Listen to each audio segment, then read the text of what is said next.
Champions trophy খেলতে এই মুহূর্তে দুবাইয়ে রয়েছে বাংলাদেশ দল। আগামীকাল ভারতের বিপক্ষে ম্যাচ দিয়ে আসর শুরু করবে নাজমুল হোসেন শান্তরা। বাংলাদেশ দলের সাবেক অধিনায়ক মাশরাফি বিন মর্তুজা বাংলাদেশ জাতীয় ক্রিকেট দলকে চ্যাম্পিয়ন্স ট্রফির জন্য শুভকামনা জানিয়েছেন।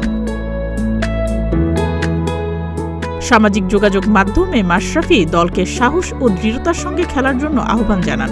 নিজের ফেসবুক পেজে এক পোস্টে মাশরাফি লিখেছেন, চ্যাম্পিয়ন্স ট্রফির জন্য বাংলাদেশ ক্রিকেট দলের প্রতি রইল শুভকামনা। সাহস এবং দৃঢ়তার সঙ্গে খেলে যাও। শুভকামনা সবসময়।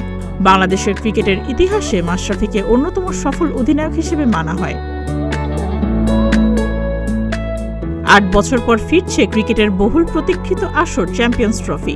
মিনি বিশ্বকাপ নামে পরিচিত ওয়ানডে ফরম্যাটের এই প্রেস্টিজিয়াস আসরেই বাংলাদেশ পেয়েছে আইসিসি ইভেন্টে নিজেদের সবচেয়ে বড় সাফল্য।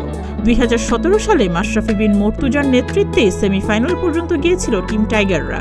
বর্তমানে ক্রিকেটের বাইরে রাজনীতিতেও আলোচিত মাশরাফি। ক্ষমতাচ্যুত আওয়ামী লীগ সরকারের ঘনিষ্ঠ ছিলেন মাশরাফি এবং দলটির পতনের পর তিনি রাজনৈতিকভাবে বেশ চাপে রয়েছেন।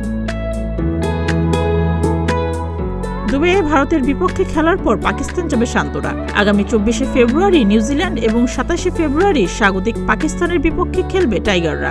দুটি ম্যাচই হবে পাকিস্তানের রাওয়ালপিন্ডিতে। সুস্মিতা, প্রতিদিনের বাংলাদেশ।